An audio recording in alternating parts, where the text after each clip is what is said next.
Kita mula sekali lagi lah. Bismillahirrahmanirrahim. Alhamdulillah nahmaduhu wa nasta'inuhu wa nastahdihi wa nastaghfiruh wa na'udzu billahi min syururi anfusina wa min sayyiati a'malina man yahdihillahu fala mudilla lah wa man yudlil fala hadiya lah wa asyhadu an la ilaha illallah wahdahu la syarika lah wa asyhadu anna Muhammadan 'abduhu wa rasuluhu ya ayyuhalladzina amanu taqullaha haqqa tuqatih wa la tamutunna illa wa antum muslimun. يا أيها الناس اتقوا ربكم الذي خلقكم من نفس واحدة وخلق منها زوجها وبث منهما رجالا كثيرا ونساء واتقوا الله الذي تساءلون به والأرحام إن الله كان عليكم رقيبا يا أيها الذين آمنوا اتقوا الله وقولوا قولا سديدا يصلح لكم أعمالكم ويغفر لكم ذنوبكم ومن يطع الله ورسوله فقد فاز فوزا عظيما أما بعد فإن أصدق الحديث كتاب الله فإن الخير الكلام كلام الله وخير الهدي هدي محمد صلى الله عليه وسلم وشر الأمور محدثاتها وكل محدثة بدعة وكل بدعة ضلالة وكل ضلالة في النار. Sedang pendengar rahimani wa rahimakumullah jami'an. Alhamdulillah. Pagi ini sekali lagi kita berkumpul untuk kita membaca kitab yang sangat diberkati ini, iaitu kitab Zadul Ma'ad fi Hadi Khairil Ibad karangan Al-Imam Al-Allamah Syekhul Islam Ibnu Qayyim Al-Jauziyah rahimahullahu taala, dan kita masih lagi dalam bab peperangan Rasulullah sallallahu alaihi wasallam. Dan tajuk kita yang terakhir sekali yang kita masih lagi dalam perbincangan berkenaannya adalah berkenaan dengan peperangan Taif. Dan kita telah sebutkan bahawa dalam peperangan Taif ini bahawa Rasulullah sallallahu alaihi wasallam cuba menawan bandar Taif setelah peperangan Hunain. Lepas peperangan Hunain, puak Bani Thaqif, mereka semua telah berundur ke Taif dan berkubu di sana. Dan mereka telah berkubu dengan begitu baik sekali dan mempunyai pasukan dan juga bekalan makanan yang sangat banyak, pasukan pertahanan yang sangat baik, pemanah yang terbaik, yang menyebabkan Nabi SAW gagal untuk menembus kota ini dan wafatnya sebagai syahidnya sebagai sahabat dalam perancangan untuk menawan kota ini. Lalu Nabi SAW meninggalkan kota tersebut dan berdoa agar Allah Subhanahu wa taala akan memasukkan mereka ke dalam Islam. Dan memang benar doa Nabi SAW makbul. Setelah sebahagian daripada para sahabat dia kata, ya Rasulullah, doakan agar mereka hancur. Nabi tak doakan kehancuran bagi mereka. Bahkan sebaliknya, Nabi mendoakan bagi mereka, iaitu agar mereka mendapat hidayah. Bagi mereka mendapat hidayah. Lalu Nabi tinggalkan, Nabi pun patahlah balik ke Mekah, pergi ke Ji'ranah, dan Nabi buat umrah dan seumpama dengannya. Ataupun afwan, Nabi pun patah balik ke Madinah. Ji'ranah tadi lepas perang Hunain tu. Okey. Maka Nabi pun patah balik nak ke arah ke Madinah. Tetapi bila Nabi dah arah patah balik ke Madinah ini, maka puak Bani Thaqif yang kita dah baca juga pada kuliah lepas, dah mula rasa mereka ini terancam. Sebab apa? Sebab semua kabilah-kabilah Arab kat keliling tu semua dah masuk Islam. Lalu mereka pun berjumpalah dengan Nabi SAW. Dan kita semua tahu bahawa sebelum tu ada seorang pemuda yang masuk Islam, daripada Urwah bin Mas'ud, daripada puak Bani Thaqif tadi. Dia masuk Islam, kemudian dia berdakwah, dia patah balik ke kaum dia dengan harapan kaumnya nak terima dia harapan bahawa kaumnya dia harapanlah kaum nak terima dakwahnya. Akhirnya yang berlaku sebaliknya, bahkan dia dibunuh. Lepas dia dibunuh tadi, lepas tu berlakulah kaum Bani Thaqif mula dah terancam. Dia rasa mereka dah tak boleh lagi dah nak duduk satu seorang-seorang dalam satu kabilah. Mereka tak boleh lagi bertahan selama-lamanya dalam kubu mereka. Dan kalau mereka keluar, mereka akan diperangi oleh kabilah-kabilah yang lain yang telah tunduk kepada Nabi SAW. Maka ketika itu mereka pun hantarlah wakil. Yang ni perenggan yang kita yang baca sekarang. Dan beberapa bulan kaum Thaqif bersikukuh maksudnya bermuktamar, berbincang. Setelah terbunuhnya Urwah, itu Urwah bin Mas'ud yang masuk Islam kemudian dibunuh tadi. Selanjutnya mereka berembuk ni maksudnya berbincang sama mereka, dan mereka berpendapat bahawa mereka tidak lagi memiliki kekuatan untuk memerangi semua kabilah Arab yang ada di sekitar mereka. Ini saya sebut tadi. Sedangkan kabilah-kabilah tersebut telah membai'ah Rasulullah SAW. Itu sebelum puak Bani Sa'ad dan memeluk Islam. Maka mereka pun sepakat untuk mengutus seorang untuk menjumpai Rasulullah SAW sebagaimana beliau SAW telah mengutuskan Urwah. Lalu mereka mintalah seorang pemuda daripada kaum dia bernama Abdul Lail bin Amru bin Umair, yang usianya sama dengan usia Urwah bin Mas'ud. Masa tu Urwah bin Mas'ud lebih kurang baru 20-an, 19 ataupun baru nak masuk 20. Dan mereka menawarkan tugas tersebut kepadanya.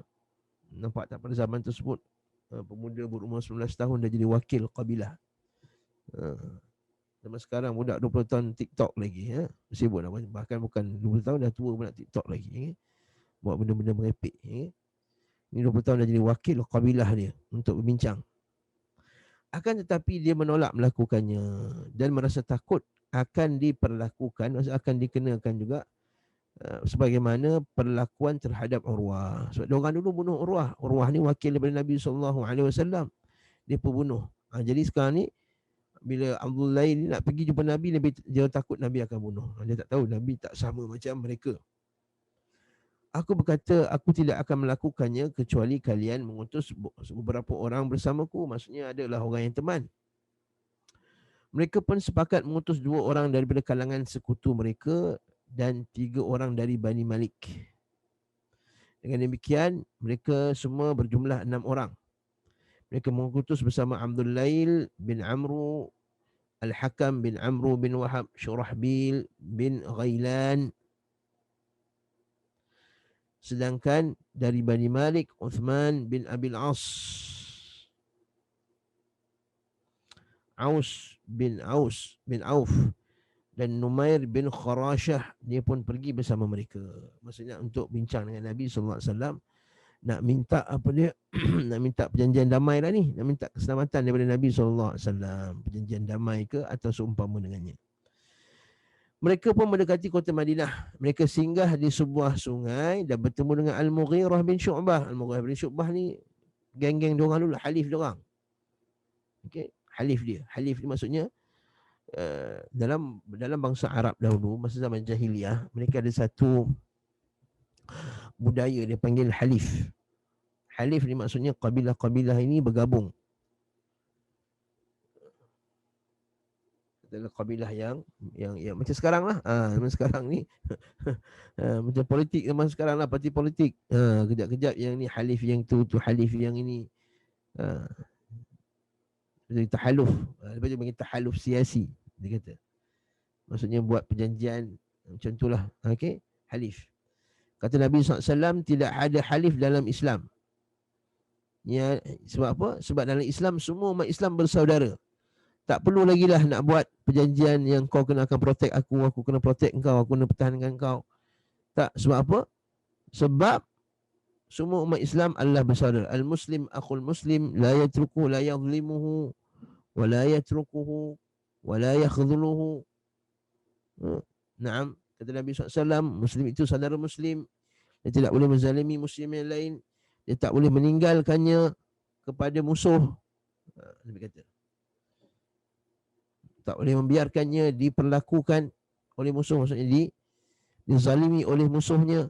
Tak boleh biarkan saudara yang susah. Walaupun dia tak ada halif, tak ada pakatan-pakatan tertentu, wajib tolong. Subhanallah. Sebab itulah barakallahu fikum, bila Islam datang, nampak tak? Dia menghapuskan benda-benda ni semua, halif-halif ni. Tapi malangnya zaman sekarang orang nak hidupkan lagi halif ni. Kerana masalah, kerana kuasa masing-masing. Sebab tu tengok orang ni dia tak nak tolong orang tu sebab dia geng orang itu. Parti ni tak nak tolong parti itu. Parti ni bila memerintah dia tak hantar, dia tak bagi apa wang, dia tak bagi peruntukan kewangan pada orang tersebut sebab dia bukan halif dia. Ni kalau bagi pun dia bagi direct, dia tak nak bagi melalui pemerintah. Yang dulu dia melalui bagi pemerintah, jadi bila geng dia dah kalah, dia bagi terus kat rakyat kononnya. Alasan kau nak bagi ke rakyat terus. Ini perangai jahiliyah yang dihidupkan balik zaman sekarang. Ala kulli hal, patah balik, maka mereka singgah di sebuah anak sungai dan bertemu dengan Al-Mughirah bin Syu'bah. Dia lantas bergegas untuk mengkhabarkannya kepada Rasulullah sallallahu alaihi wasallam atas kedatangan mereka. Maksudnya tak sabar nak bagi tahu kat Nabi. Sebab apa? Sebab inilah satu puak yang masih tinggal tu kan, yang masih lagi degil, tak nak tunduk dengan Rasulullah sallallahu alaihi wasallam. Abu Bakar kemudian menjumpainya di perjalanan dan berkata, aku bersumpah kepada Allah atasmu, janganlah engkau mendahuluiku menuju Rasulullah sallallahu alaihi wasallam mengkhabarkan perihal kedatangan mereka kepada beliau sallallahu alaihi wasallam. Maksudnya bila on the way Al-Mughirah bin Syu'bah nak jumpa Nabi, nak bagi tahu tentang kedatangan Bani Thaqif ini, maka terserempat dengan Abu Bakar As-Siddiq. Abu Bakar As-Siddiq tak apa, biar aku yang bagi tahu. Dan dia bersumpah atas nama Allah. Ini kita sebut dalam kuliah yang lepas, bahawa dalam Islam ini kalau seorang itu dia memohon dengan bersumpah atas nama Allah Subhanahu wa taala, maka wajib kita penuhi permintaannya sekira cukupnya syarat. Syarat pertama, kita yakin bahawa orang yang minta itu bukan menipu. Syarat pertama apa dia? Kita yakin bahawa orang yang meminta tadi atas nama Allah Ta'ala tadi dia tidak menipu. Yang kedua, iaitu kita ada kemampuan untuk melakukan tersebut.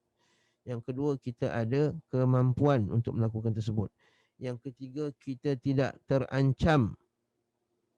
Yang ketiga, kita ada sangkaan kuat bahawa kita tidak terancam dengan mara bahaya dan juga kebinasaan kalau kita memenuhi permintaan orang itu tadi. Yang keempat, permintaan itu bukan permintaan yang lekeh. Bukan permintaan pada perkara-perkara yang lekeh. Maksud lekeh ni macam benda-benda yang yalah, katakan sebab nasi lemak sebungkus nak minta aku bersumpah atas nama Allah Ta'ala. Tak. Maksudnya benda-benda yang besar. Okey. Jadi kalau cukup syarat ni, ini yang saya ingat beberapa syarat tadi, maka dia wajib dia penuhi. Contohnya saya kata, aku bersumpah dengan nama Allah, masukkanlah aku ke sekolah kamu ini. Contohnya, aku mohon kamu dengan sumpah di atas nama Allah, tolonglah aku, tumpangkan aku ke rumahmu. Katakanlah, cakap dekat Imran kata, dengan nama Allah, aku bersumpah dengan nama Allah, bagilah ana tumpang rumah entah 3 malam. Jadi Imran tadi dia dengar, dia kata, dia tengok cukup syarat tak? Dia tengok, dia kata dia kata Ustaz Yunus tak menipu. Yang kedua, dia mampu, rumah dia ada bilik kosong, tak ada perempuan yang bukan mahram apa semua yang menyebabkan dia ni. Okey. Yang ketiga, dia mampu. Okey. Yang ketiga, tak mendatangkan mudarat pada diri dia. Yang keempat, dia bukan benda yang lekeh nak minta tumpang. Bukan benda-benda yang lekeh. Jadi cukup syarat tadi, maka Imran pun bagilah. Wajib dia bagi apa yang saya minta tadi. Sebab itulah aku bersumpah atas nama Allah Ta'ala, janganlah engkau mendahuluiku menuju Rasulullah SAW mengkhabarkan perihal kedatangan mereka kepada beliau. Maksudnya Abu Bakar As-Siddiq sendiri nak sampaikan berita gembira ni kepada Rasulullah sallallahu alaihi wasallam. Nanti Al-Imam Ibn Qayyim akan sebut pengajaran ni nanti kemudian. Kenapa Abu Bakar, apakah faedahnya Abu Bakar As-Siddiq sendiri nak pergi bagi tahu? Bukan Al-Mughirah bin Syu'bah. Okey? Dan Al-Mughirah pun dia tahu Abu Bakar As-Siddiq ni senior, sahabat yang paling afdal. Seperti kata Ali bin Abi Talib, kami dahulu pada zaman Rasulullah sallallahu alaihi wasallam masih hidup, kami katakan Abu Bakar, kemudian Umar. Kami katakan Abu Bakar, kemudian Umar, kemudian Uthman. Kami katakan Abu Bakar, kemudian Umar, kemudian Uthman. Lalu anak dia Muhammad bin Al-Hanifiyah. Muhammad bin Al-Hanifiyah ni anak siapa?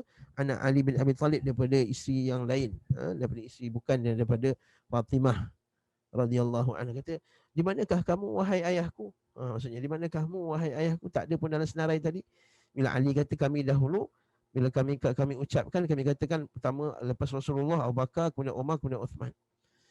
Muhammad bin Al-Hanifiyah kata, wahai ayahku, di manakah kamu?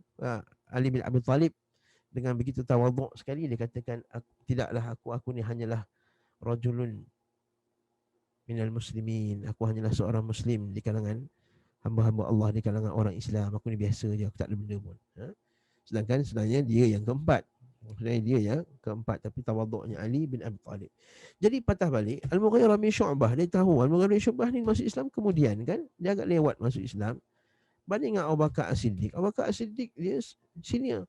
Jadi bila Abu Bakar As-Siddiq minta Al-Mughirah bin Syu'bah benda tersebut, Al-Mughirah bin Syu'bah bagi je, tak ada pula bertikah. Biarlah aku sampaikan ini berita gembira. Tak. Hormatnya kepada orang yang lebih senior dia. Sebab tu dalam Islam, menghormati seniority dari segi agama, dari segi apa dia? Dari segi ilmu, dari segi umur, itu termasuk daripada memuliakan Allah Subhanahu wa taala. Dalam satu hadis riwayat Abi Daud, Nabi kata, min ijlalillahi taala, termasuk dari perbuatan mengagungkan Allah Subhanahu wa taala adalah ikrama dha syaibatin minal muslimin. Yang pertama iaitu kita menghormati orang yang dah beruban. Allahu akbar. Orang yang dah beruban. Nah, maksudnya orang dah tua. Orang lebih tua. Tak syak lagi Al-Mughirah bin Syu'bah dengan Abu Bakar As-Siddiq, orang As-Siddiq lagi tua. Yang kedua, itu siapa buat? Ikrama ahli al-Quran. Iaitu muliakan ahli al-Quran. Ghaira jafi fihi, ghaira al-ghali fihi, walal jafi anhu. Memuliakan ahli ilmu tanpa kita gulu, melampau-lampau, dan tak ada pula sampai, dan juga tidak pula kita melekeh-lekehkan pula. Maknanya antara kedua-duanya, balance. Kita hormat para orang alim ulama. Yang ketiga, menghormati ikram dhi sultan al-muqsid. Ada riwayat Abu Daud wa hadithul hasan. Hadithnya hasan. Termasuk ijlalillah. Jadi Al-Mughirah bin Syu'bah, sahabat Nabi, dia faham konsep ni, iaitu hormat orang yang senior. Pertama, Abu Bakar As-Siddiq, dia lebih tua daripada umurnya. Yang kedua, dia lebih berilmu. Yang ketiga, dia lebih awal masuk Islam. Maksudnya siapa yang pernah hadir di kelas-kelas salat, bila kita bincang pasal salat jemaah, siapa yang patut pertama sekali jadi imam salat jemaah? Pertama, yang paling pandai baca Quran, yang paling banyak hafaz Quran. Kalau bacaan Quran dia sama, siapa yang ilmu sunnah dia yang lebih baik. Kalau ilmu sunnahnya lebih baik, yang ketiga apa dia? Faktor apa yang ketiga nak tengok? Iaitu tengok kepada siapakah di antara mereka yang lebih awal hijrah.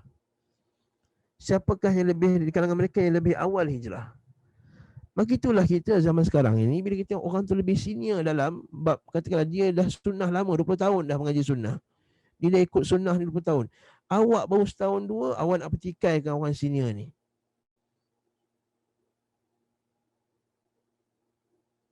Perhatikan masalah ni betul-betul orang sunnah sekalian. Okay. Tak ada pula dia rasa ni Abu Bakar nak potong line, nak ada kabel ke. Tak ada. Perhatikan masalah ni baik-baik. Nah. Lalu Abu Bakar pun bertemulah menemui Rasulullah SAW, mengkhabarkan kepada beliau akan kedatangan utusan Bani Thaqif. Sedangkan Al-Mughirah keluar menjumpai para sahabatnya dan pergi bersamanya setelah berlalu waktu zuhur. Al-Mughirah terus. Al-Mughirah pergi jumpa puak dia. Bani Thaqif ni pula halif dia tadi kan. Dia pergi jumpa dan dia buat apa? Dia ajar tata cara, protokol bila nak jumpa Nabi SAW. Yang ni ada faedah yang sangat baik, tuan-tuan rahmatullah. Nampak tak? Mengkhabarkan, menjumpai para sahabat dan pergi bersamanya setelah, dan mengajarkan kepada mereka cara mengucapkan salam kepada Rasulullah SAW. Ini apa pengajaran dekat sini? Barakallahu fi. Kita ni bila kita nak jemput satu tetamu atau nak jumpa orang, kita tanya orang-orang kampung tu macam mana dia ni sebenarnya. Itu adab dia. Kita nak pergi jumpa, kata nak menghadap agung, katakanlah, menghadap YB, menghadap Perdana Menteri ke siapa, kita tanya dulu orang-orang rapat dia. Perdana Menteri ni suka macam mana? Macam mana cara nak sapa dia? Sapaan dia. Dia ni suka macam mana? Supaya kita apa dia? Kita beradab depannya. Kita mengelakkan perkara-perkara yang tak sepatutnya. Dan faedah yang kedua pula, kita pula kalau kita tahu orang yang nak datang tu ialah orang yang tak berapa nak faham tentang adab-adab ni. Jadi kita beritahu awal, nanti macam ni ya, macam kita dengan anak kita lah. Nanti pergi rumah atuk, Masuk rumah bagi salam. Jangan tuju je tu lah, seronok lah balik kampung. Jangan tuju je ke kambing, ke ayam tu terus. Masuk rumah tu kan jumpa sepupu-sepupu sepapat dah seronok, dah lupa. Masuk rumah dulu, angkat beg, letak beg elok-elok, salam, bagi salam, salam atuk, salam nenek. Kita bagi adab. Itu juga kita nak pergi jumpa syekh ni, syekh besar nak datang ni, sahabat-sahabat sekalian. Bila syekh datang, pertama kita sambut dia dekat pintu. Syekh datang, salam dia, bawa dia sampai masuk ke meja penceramah. Jangan biar dia jalan sorang-sorang. Yang ni tidak, awak biar je pengikut-pengikut awak ni, tak ada adab dengan syekh. Kita kena ajar benda ni. Ni Al-Mughirah bin Syu'bah telah tunjukkan adab ni.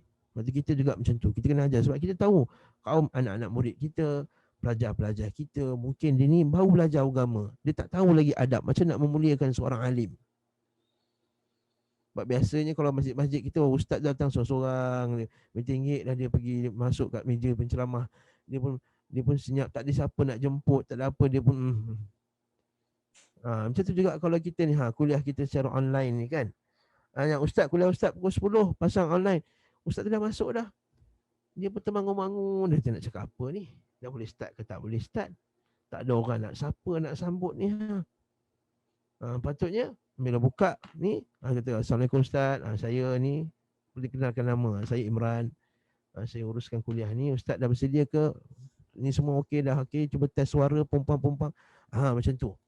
Itu adabnya. Okay, Ustaz dah sedia dah, boleh on. Begitulah dia. Adab. Menghormati orang alim. Macam katakan kita jemput syekh dari luar negara. Tanya dulu dia punya PA dia. Syekh ni makan apa tak boleh. Ni pernah ada satu syekh ni mengadu kat saya. Ni cerita sembang lah. Sembang lah. Kita tak nak. Dia datang seorang guru Quran yang hafal Quran dengan 7 qiraat. Dan 10 qiraat 10 tu. Datang ke Malaysia. Kalau satu sebuah Mak Tafiz, saya tak nak cerita lah Mak Tafiz mana. Dia sediakan makanan Melayu tiap-tiap hari. Pedih lah perut orang tu, orang Mesir. Seminggu dah pedih perut, dah pergi hospital. Dia kata, aku tak boleh tahan lah makanan kat sini, dia kata. Sebelum aku datang, tak ada orang nak tanya aku makan macam mana. Aku pun tak tahu punya makanan sini pedas-pedas apa semua. Nampak tak? Sebab apa? Sebab tak ada persediaan tadi. Akhirnya lepas tu, macam-macam lah yang berlaku. Akhirnya dia pun balik lah. Balik dia ke Mesir, rugi. Sebab tak mendapat layanan yang bagus. Sebab itulah nampaknya Al-Mughirah bin Syu'bah dah ajar awal lah.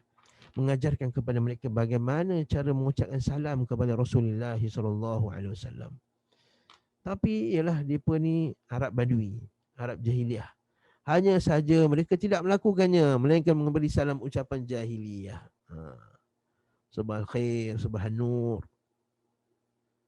Tak ada bagi Assalamualaikum warahmatullahi.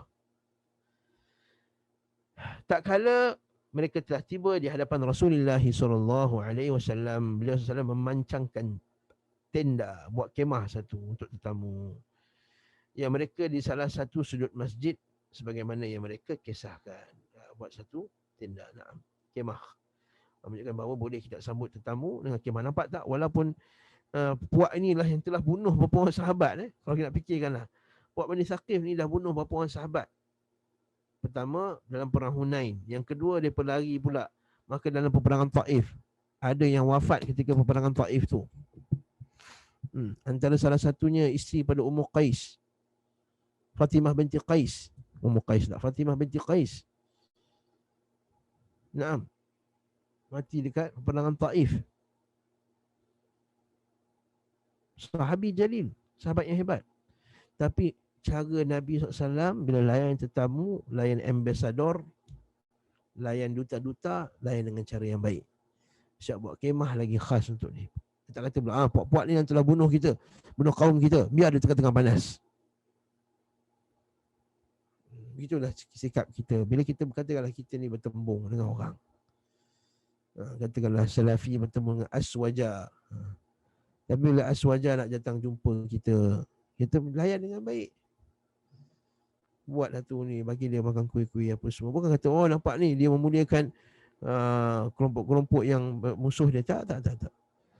bukan termasuk nak memuliakan mereka kerana akidahnya, kerana Islam disuruh untuk melayan tetamu dengan baik.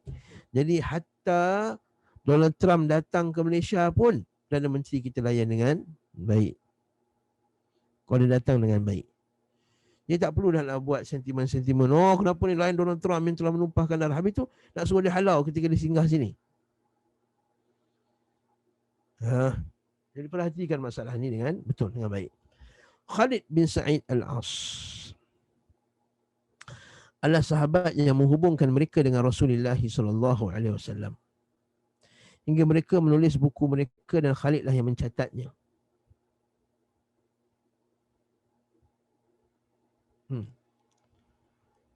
Perjanjian mereka lah.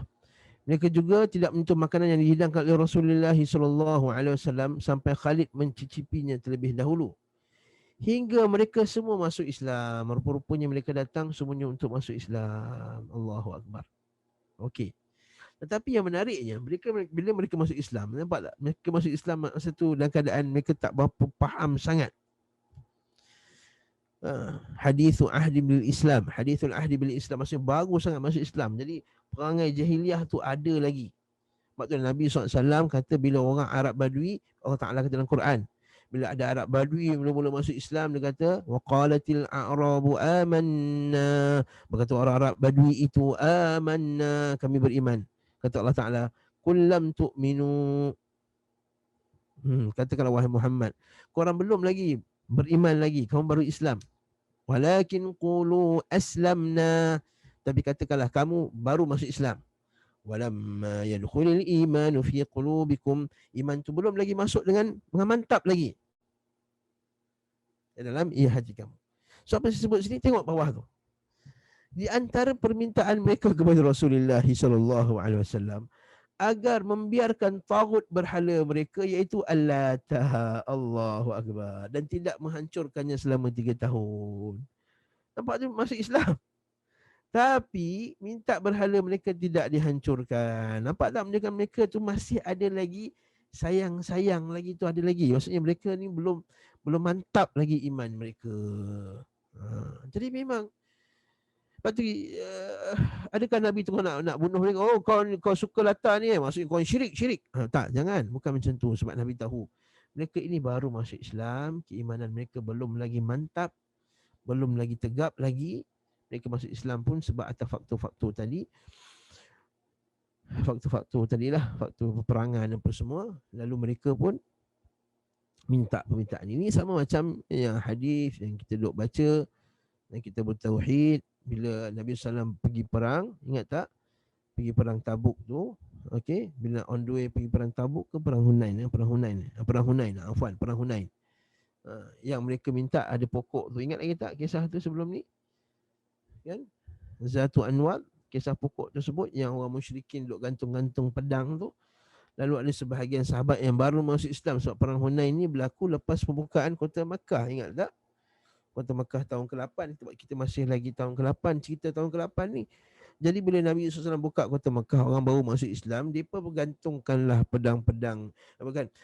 Mereka nampak pokok tersebut yang orang musyrikin duk gantung pedang tadi, mereka minta kan Nabi SAW, ya Rasulullah, buatlah kami satu pokok macam ni juga yang kami boleh gantung pedang-pedang kami, ambil berkat dari pokok tersebut. Nabi kata Allahu Akbar, innaha la sunan, sesungguhnya itu adalah sunan, itu adalah jalan-jalan orang terdahulu, budaya orang terdahulu.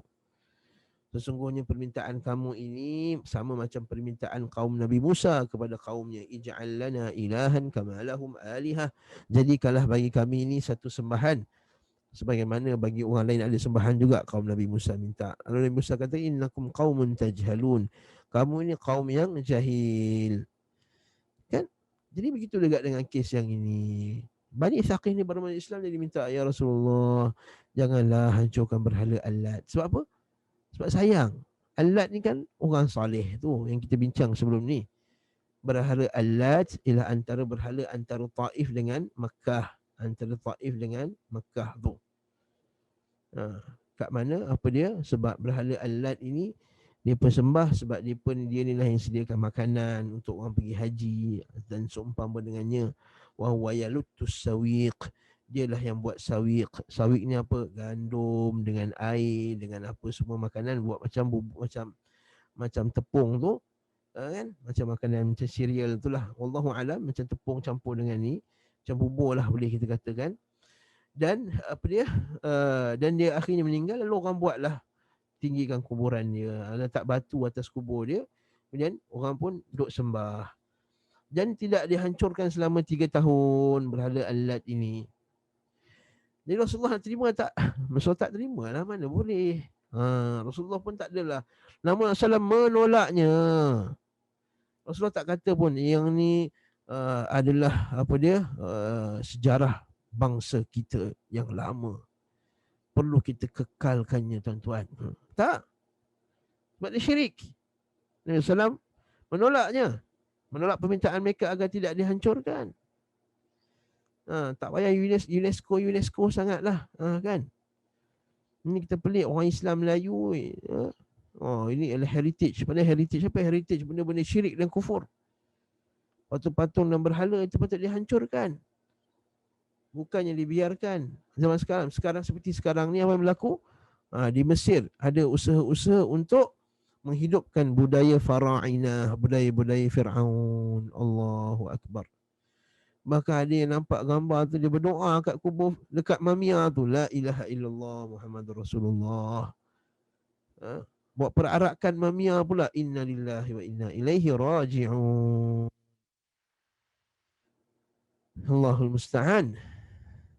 Satu bangsa yang kufur kepada Allah Subhanahu wa taala, yang sombong dengan Allah Subhanahu wa taala, dia nak agung-agungkan dan diangkatnya mereka. Dan Rasulullah pun menolaknya. Mereka tetap saja memohon hingga minta kelonggaran selama setahun. Tak pula setahun je, jangan pecahkan. Tapi Nabi SAW menolak permintaan mereka. Tak ada bagi can langsung Nabi SAW dalam masalah syirik ni. Sehingga mereka memohon kelonggaran selama sebulan setelah kedatangan mereka. Sebulan je, janganlah pecahkan, sebulan je. Tak juga, Nabi reject.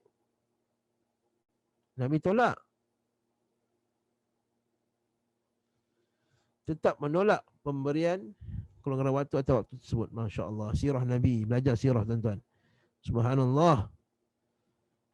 Subhanallah. Sirah Nabi. Jelas. Mata-mata hari. Mereka menghendaki dengan permintaan itu sebatas yang tampak agar ditinggalkannya berhala tersebut. Bagi orang-orang pandir kaum wanita, anak-anak mereka dapat memeluk Islam. Okey. Apa maksud dia ni? Bahasa terjemahan dia ni.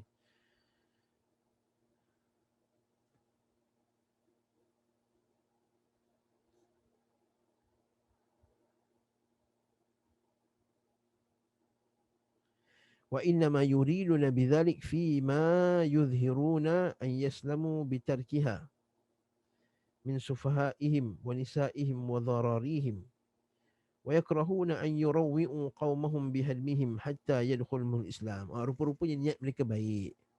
Okey, faham dah. Boleh saya faham. Kenapa mereka tak nak minta berhala tu dirobohkan terus? Dengan hujah dia. Bukannya semata-mata kerana tadilah. Alah kerana mereka tak nak nanti orang-orang bodoh di kalangan mereka, maksud orang jahil,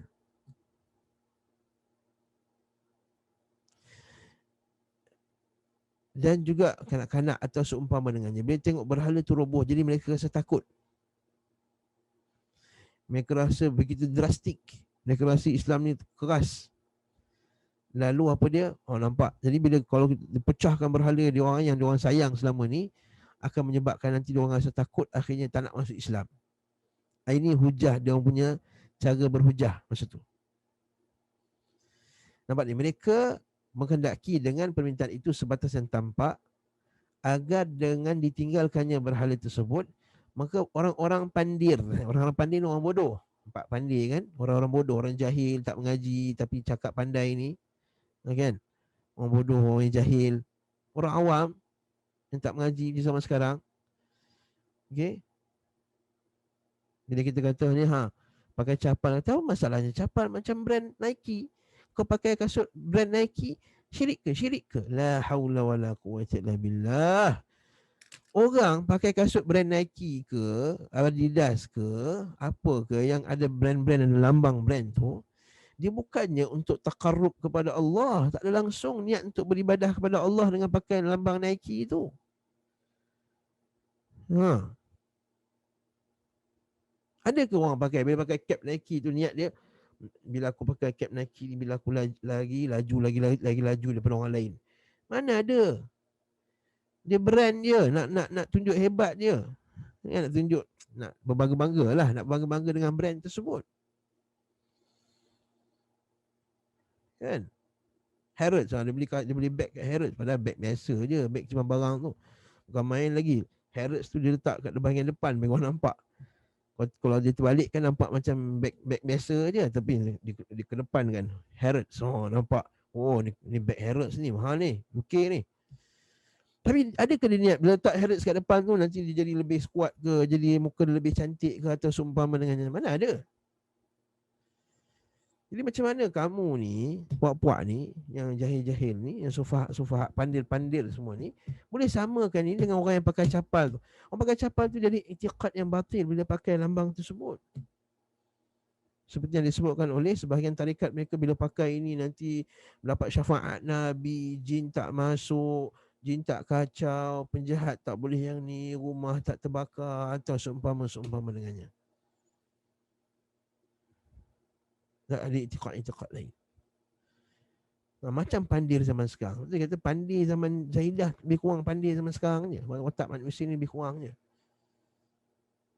Sebab dia kata, tengok maka dengan pandir, orang-orang pandir, kaum wanita dan anak-anak mereka dapat memeluk Islam. Jadi konon-konon tak nak terkejut. Tapi strategi itu betul ke? Kaedah tu? Kaedah tu tak betul, tuan-tuan. Kaedah tu tak betul. Lepas tu mereka tidak ingin mengagetkan. Mereka tak nak terkejut. Kaum mereka terkejut dengan penghancuran berhala tersebut hingga mereka memeluk Islam, supaya mereka tak perlu Islam nanti. Tak nak. Okay? Maksudnya tak nak terkejut, buat mereka terkejut. Biar masuk Islam dulu, barulah kita pecahkan. Salah kaedah tersebut. Sebab tu tuan-tuan, kaedah ni kita kena faham. Kaedah dalam dakwah adalah dakwah tidak boleh, dakwah kepada al-haq tidak boleh bercampur dengan kebatilan. Dengar ini. Letak kaedah ni. Ingat ini dalam kepala. Dakwah kepada kebenaran tak boleh campur dengan kebatilan. Jangan campur benda batil dalam dakwah. Kamu nak dakwah orang masuk Islam, kamu berlakon filem ada ikhtilat lelaki dan perempuan.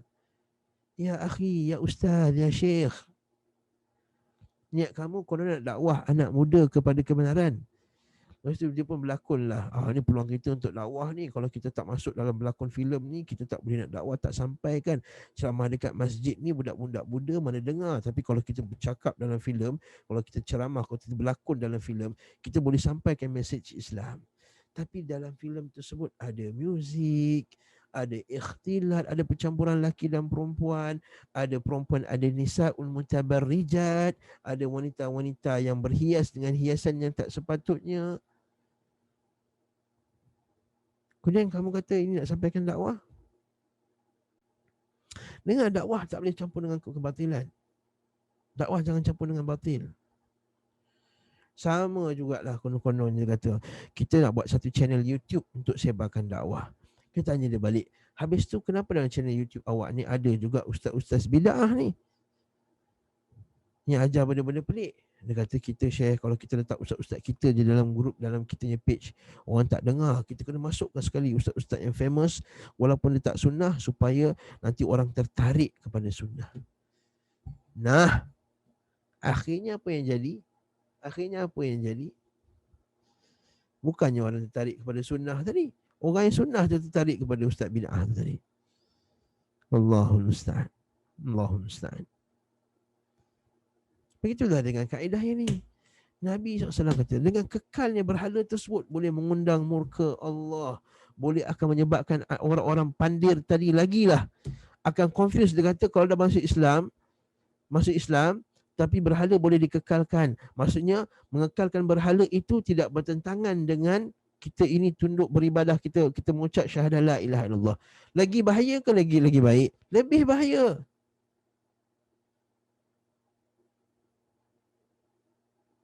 Lagi bahaya. Ittaqullah, takwalah kamu kepada Allah. Sabarlah di atas jalan sunnah. Dakwahlah macam Nabi dakwah. Kuatkan lagi semangat berdakwah. Rajinkan lagi berdakwah. Tapi jangan campur dengan kebatilan. Jangan campur. Ustaz, tak ramai yang ikut kita Ustaz. Barakallahu fikum. Sabar di atas sunnah. Allah Ta'ala akan bagi kemenangan. Wa'adallahu alladhina amanu wa'amilus salihat. Allah Ta'ala telah berjanji kepada orang-orang yang beriman dan beramal salihat. Liyastakhlifannahum kama istakhlafa alladhina min qablihim. Allah Ta'ala akan beri mereka kemenangan kerajaan sebagaimana Allah Ta'ala telah jadikan bagi orang sebelum mereka itu kerajaan.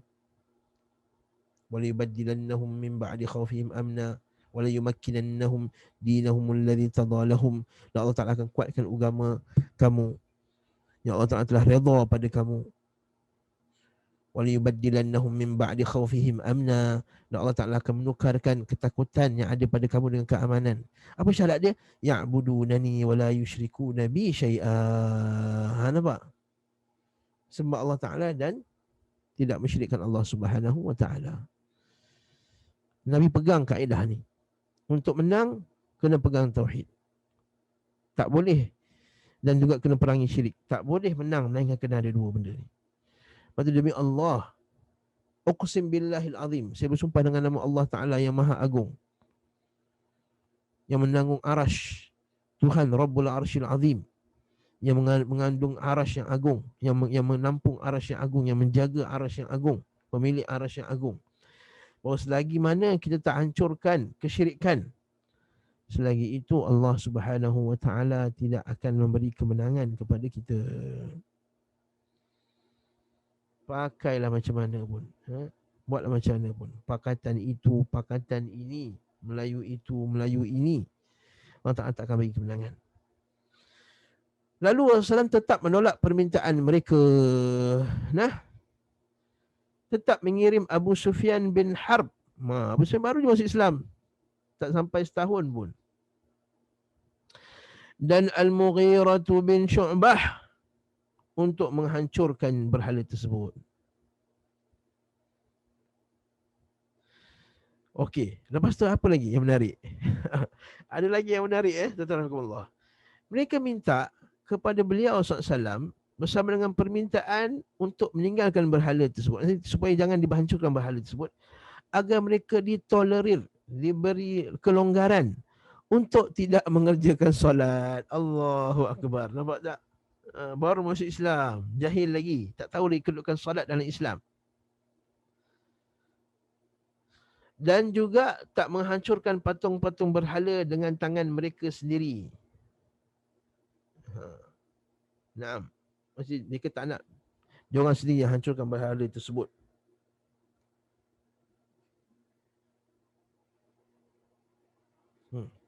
Maksud biarlah korang yang buatlah. Kami tak nak buat. Kami tak nak buat dengan tangan kami sendiri. Sebab mereka takut dibenci oleh kaum dia. Maka Rasulullah SAW bersabda, adapun menghancurkan patung-patung kalian dengan tangan kalian, maka kalian akan dimaafkan. Tak apa, biar aku sendiri buat. Maksudnya biarlah Rasulullah dan SAW dan sahabat-sahabat lain yang buat. Sedangkan salat, tadi kau minta kan nak beri diberi kelonggaran. Maka tidak ada kebaikan pada sebuah agama yang tidak ada salat dalamnya. Inilah hujah yang dipegang oleh ulama-ulama kita Al-Hanabilah dan juga lain menunjukkan bahawa tak salat ni tak boleh, kafir. Maka tidak ada kebaikan, tak ada lagi dah. Tak ada dah Islam kamu. Masya Allah, hadis ni agung ni. Tuan-tuan boleh ambil ni, letak ni dalam status Facebook. Allahu Akbar. Setelah mereka memeluk Islam, ulama Islamu, maka lepas di Islam, katabalahum kitaban, Nabi buat satu perjanjian lah. Kitab ni bukan menulis sebuah kitab. Buat satu perjanjian kepada mereka dan mengangkat Uthman bin Abil As sebagai pemimpin. Uthman bin Abil As ni masya-Allah, Allah Subhanahu Wa Taala jadi banyak hadis berkenaan dengan waswas syaitan Uthman bin Abil As ni. Hadisnya. Ya, Nabi kata ata Uthman bin Abil As li Rasulillah sallallahu alaihi wasallam, ya Rasulullah, inna syaitana qad hala baini wa baina qiraati wa salah wa salati wa qiraati yalbisuha alayya. Ya Rasulullah, syaitan ini telah menghalang kami antara dan solat, dan menghalang kami daripada kami khusyuk dalam bacaan dan juga solat kami, dan mengganggu kami, menyebabkan kami talbis confused. Okey, maka kata Nabi sallallahu alaihi wasallam, zaka khinzab ataupun khinzib, syaitan khinzab.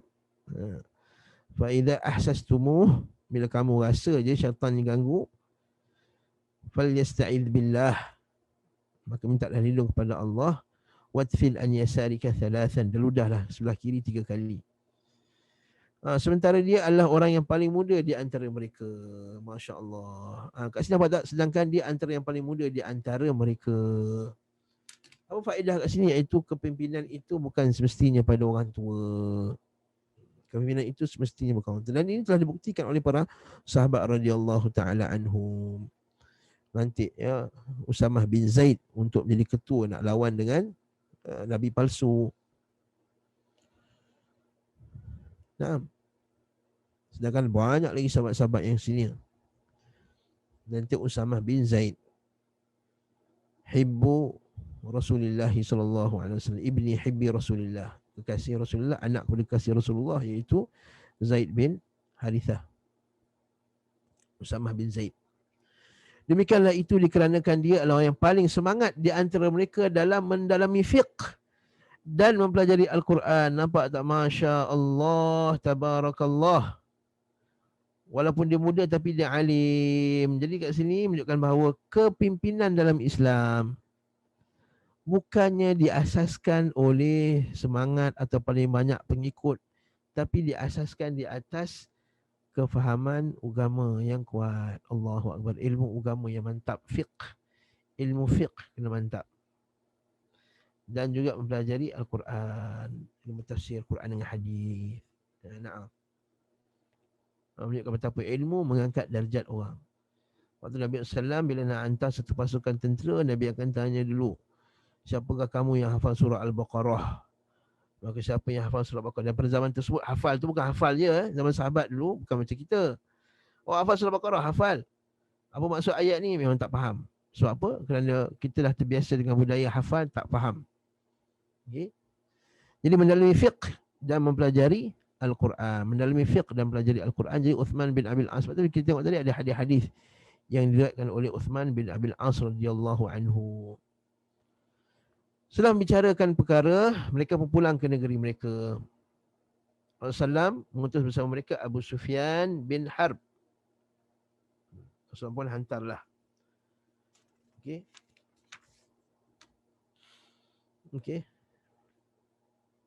Tawajjah. Ba'atha Rasulullah ma'ahum Abu Sufyan bin Harb wal Mughirah bin Syu'bah fi hadmi at-taghiyah, untuk menghancurkan berhala tersebut. Nabi terus buat dia. Mereka sampai terus hancurkan berhala tadi.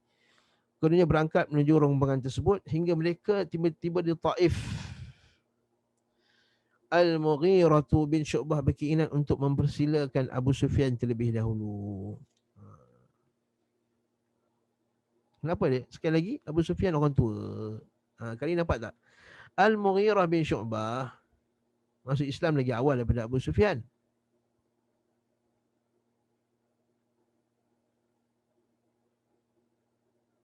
Naam. Tapi Abu Sufyan lagi tua daripada Al-Mughirah bin Syu'bah. Al-Mughirah bin Syu'bah lebih alim daripada Abu Sufyan. Tapi Abu Sufyan lebih tua. Kat ni kan bahawa orang kadang-kadang dia lebih alim daripada orang tua tersebut. Tetapi dan ada satu benda perkara yang perlu diketuai oleh salah seorang. Maka yang muda tu hendaklah dia tawaduk. Dan dia kata, aku lagi alim, walaupun aku muda, aku lagi alim. Maksud kat sini ialah, ya betul, dalam Islam kita utamakan ahli ilmu. Tapi ahli ilmu tadi dia kena ada sifat tawaduk, dia kena fikirkan juga orang tua, senior. Nak sini. Kemudian Abu Sufyan pula yang tawaduk, dia kata, masuklah engkau kepada kaummu, maksud engkau lebih baik. Abu Sufyan lalu menetap bersama dengan hartanya di Zil Hadmi. Ketika Al-Mughirah bin Syu'bah masuk, dia lalu menaiki bahagian atas berhala dan menghentam berhala tersebut menggunakan kapak.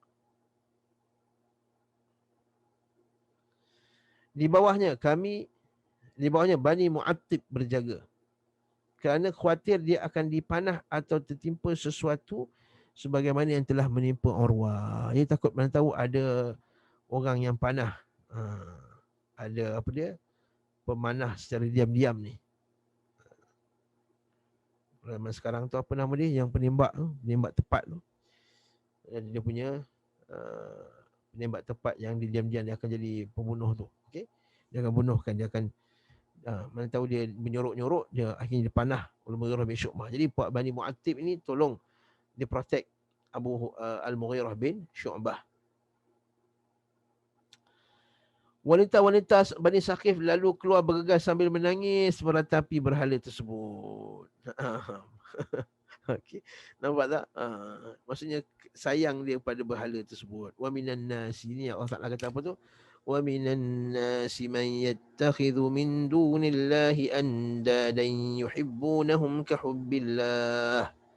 Di antara manusia ini ada yang mencintai tandingan-tandingan Allah Subhanahu wa taala macam mereka cintakan Allah.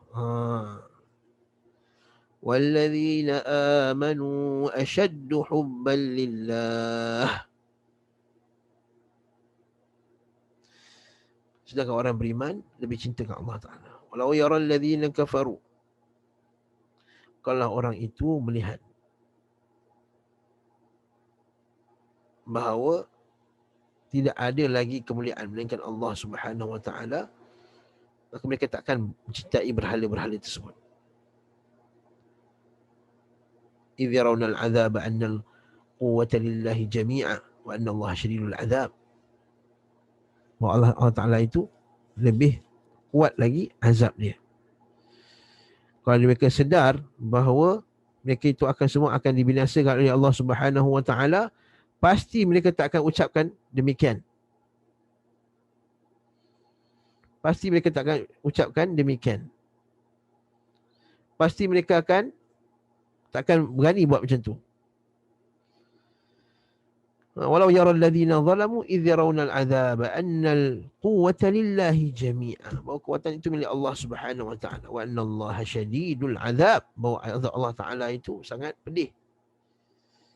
إذ تبرأ الذين اتبعوا من اتبعوا إذ تبرأ الذين اتبعوا من الذين اتبعوا ورأوا العذاب فتقطعت بهم الأسباب. Dan kalaulah dia tahu nanti bila mati nanti orang yang disembah itu akan berlepas diri daripada mereka dan mereka akan nampak azab, wa taqatta'at bihimul asbab, dan akan terputus hubungan antara mereka. Pasti mereka takkan sembah lagi dah berhala tersebut. Pasti mereka takkan cinta lagi dah berhala tersebut. Ini menunjukkan bahawa menjadi seorang musyrik, ini maksudnya apa? Ini dalam bab syirik cinta. Asyirk fil hubb. Syirik cinta. Cinta selain Allah Subhanahu wa taala macam cinta Allah Subhanahu wa taala. Jadi wanita tadi menangis, meratapi. Abu Sufyan berkata, sementara Al-Mughirah bin Syu'bah kata, tengok tu, perhatikanlah, tengok. Macam mana perangai orang ni. Betapa cintanya. Okey, cintanya dia kepada berhala. Wahalak.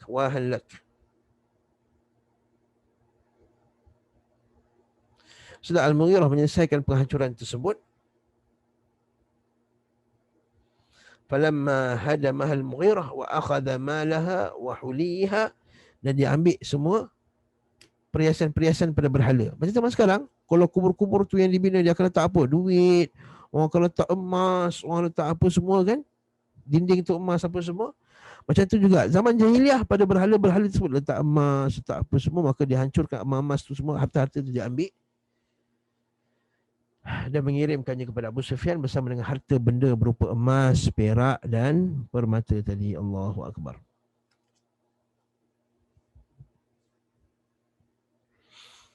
Nah, menunjukkan bahawa harta tersebut ini termasuk harta rampasan yang akan diambil oleh kerajaan. Taib. Sebelumnya Abu Malih bin Urwah dan Qarib bin Al-Aswad telah terlebih dahulu berjumpa Rasulullah SAW sebelum kedatangan delegasi kaum Thaqif ketika Urwah terbunuh.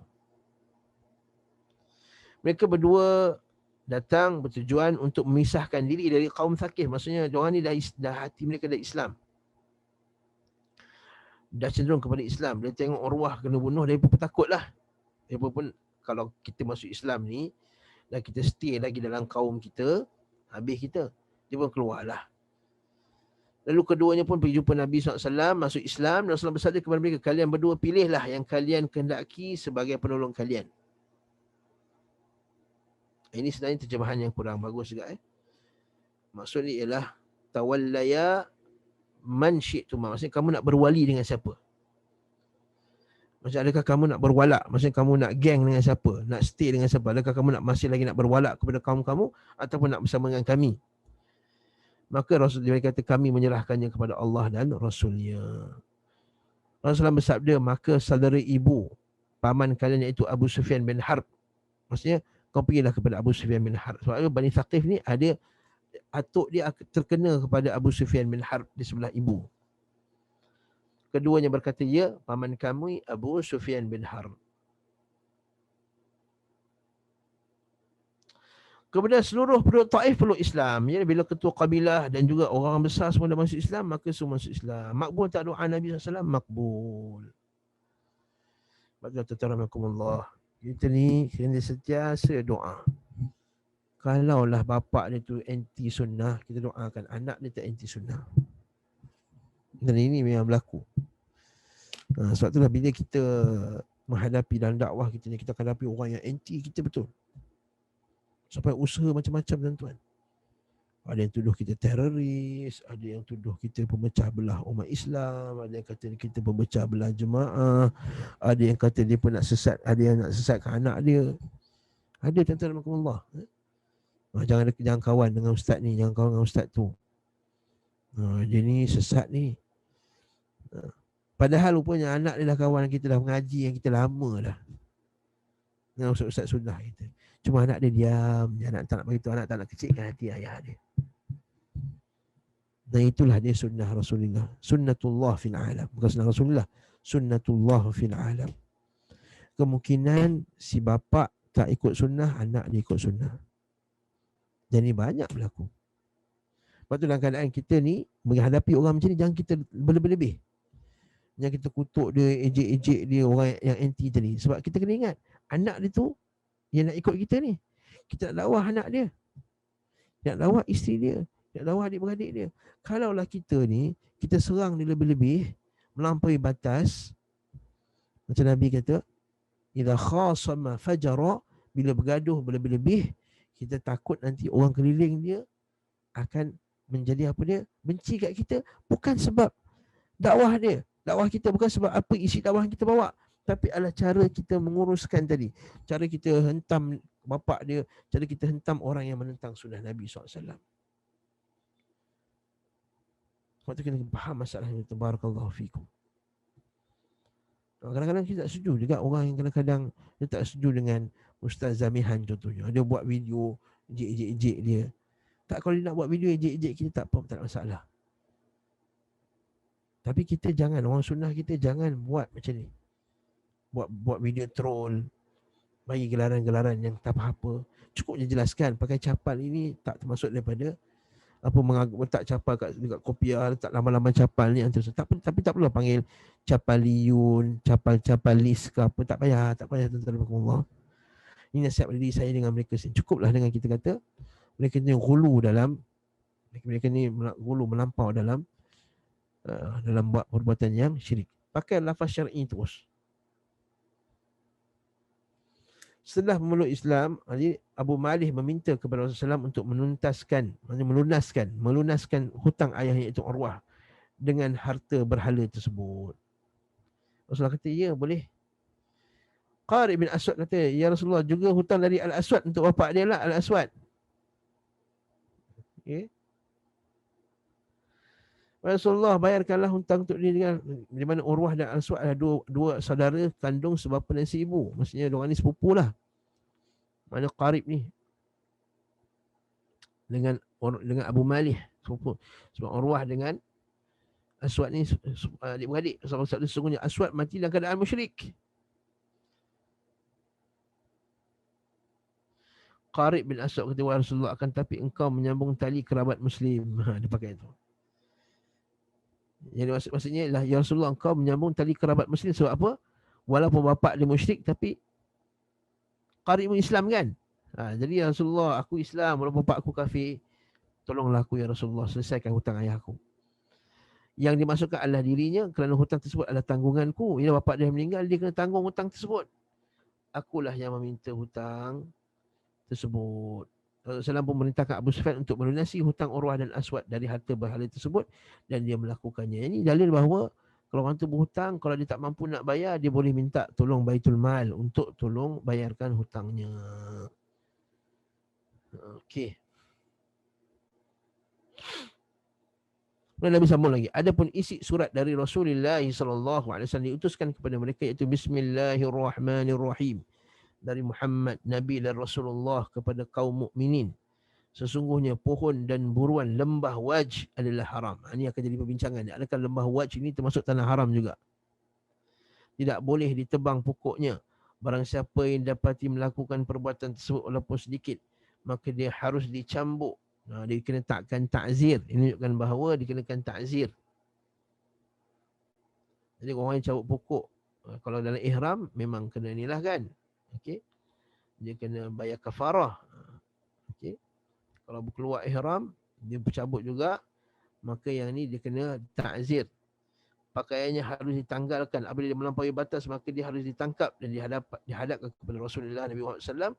Kerana ini adalah perintah Rasulullah SAW. Masya Allah. Surat Nabi. Ringkas surat Nabi. Khalid bin Sa'id menuliskan perintah Rasulullah bin Abdullah. Tadi kita sebutkan Khalid bin Sa'id, dia tulis je apa yang dia buat. Dan tidak seorang pun melanggarnya hingga menzalimi diri mereka sendiri atas segala yang Muhammad SAW perintahkan. Demikianlah kisah kaum Bani Saqif dari awal hingga akhirnya. Kami sampaikan sebagaimana yang terjadi, walaupun kisah perang kaum Saqif dan kisah mereka sebenarnya dipisahkan dengan kisah perang Tabuk. Hanya saja kami menyambungnya agar kisah mereka tidak terpenggal, juga agar dari awal hingga akhir kisah mereka runut, bersambunganlah hingga pembicaraan tentang kandungan fiqh dan hukum hakam yang berkaitan dengan kisah ini dapat dihuraikan dengan satu tempat. Kami katakan di antara, okey, jadi kita tangguhkan dalam kuliah akan datang, itu apakah dia kandungan fiqh daripada kisah peperangan Hunain dan juga peperangan Taif ini, insya-Allah fi darsil qadim biiznillah taala. Insya-Allah kita akan tengok apakah dia hukum hakam fiqh yang boleh kita keluarkan daripada perang Taif ini. Ana naktafi bihadzal qadar, cukup sekadar ini. InsyaAllah kita buat tajuk lah akan datang ni, kita letakkan sekali lah fiqh dia dalam satu kuliah yang khusus. Naktafi bihadzal qadar, cukuplah ni. Wa bihadza nastaghfirullah li wa lakum wa lisa'il muslimina wal muslimat al mu'minina wal mu'minat al ahya'i minhum wal amwat. Allahumma irfa' 'anna al bala' wal waba'. Allahumma irfa' 'anna hadzal bala' wal waba'. Allahumma jaddil fitana ma dhahara minha wa ma batan. اللهم إنا نعوذ بك من جهل البلاء ودرك الشقاء وسوء القضاء وشماتة الأعداء. وصلى الله على محمد وعلى آله وصحبه وسلم والحمد لله رب العالمين. السلام عليكم ورحمة الله وبركاته.